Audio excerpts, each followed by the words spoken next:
Famous Trump supporter just called for his immediate impeachment. Here's disgusting reason why the world of politics is a dangerous place, since you never know who really has your back. Alliances change often, and there is always the possibility of someone selling you out to the highest bidder, and that is exactly what President Trump is witnessing now. Last week, President Trump made a series of tweets about DACA that had some people scratching their heads. It appeared to many conservatives that Trump was capitulating to Democrat demands when he defended young immigrants protected by DACA. However, that was not the complete story, but that didn't stop people from going off the deep end. In fact, one of President Trump's most ardent supporters joined the ranks of bashing him and even went as far as to call for Trump's impeachment. The old saying of "with friends like these, who needs enemies" comes to mind when reporting this story. During the 2015-2016 presidential campaign, controversial conservative speaker Ann Coulter was one of Trump's biggest supporters. Coulter even predicted Trump would win back in 2015 and has supported him ever since he won the election. However, Coulter has changed her mind. Last week, after President Trump made some comments concerning DACA, Coulter became incensed and took to Twitter to air her grievances. Here is more from The Hill. Trump earlier Thursday questioned why people would want to force DACA recipients out of the country. Does anybody really want to throw out good, educated and accomplished young people who have jobs, some serving in the military? Trump asked in a tweet. Really? They have been in our country for many years through no fault of their own, brought in by parents at young age. Plus big border security. The Trump administration announced last week it was ending the Obama-era program, which offered a temporary reprieve from deportation to certain young immigrants brought to the U.S. illegally as children.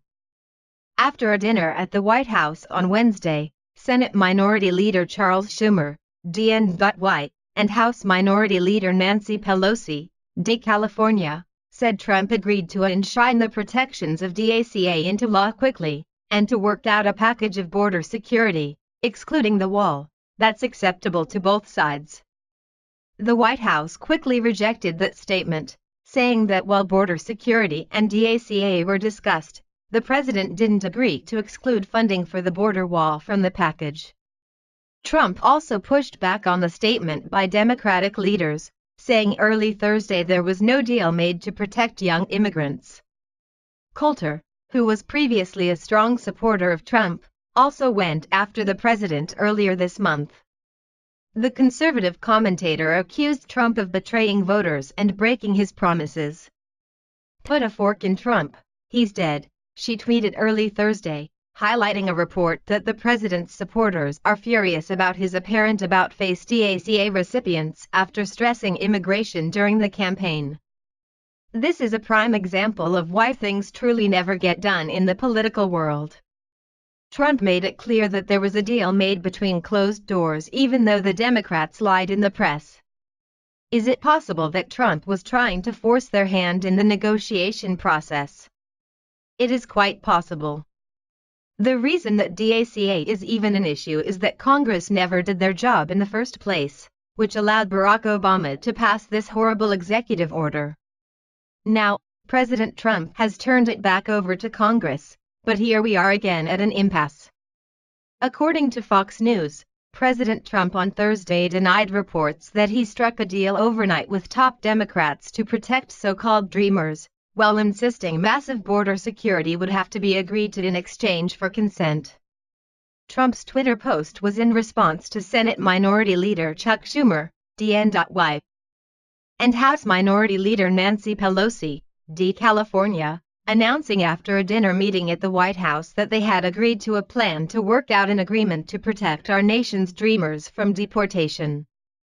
They also said we would review border security measures that didn't include building a wall. The president clarified Thursday morning that he intends for the wall to be built, and while he wants to help Dreamers, there's no deal yet. No deal was made last night on DACA. Massive border security would have to be agreed to in exchange for consent. Would be subject to vote, Trump tweeted. The wall, which is already under construction in the form of new renovation of old and existing fences and walls, will continue to be built. It appears pretty clear that Trump is keeping his word in the cutthroat political world. Maybe instead of Ann Coulter spouting off her mouth, she should have waited to see what he was even talking about. There are plenty of people in D.C. that would like to see Trump fail, but should they be from the side that elected him? In my opinion, I don't think so, and we should see what Trump's plan is before throwing the baby out with the bathwater. Do you agree with Ann Coulter? Sound off below.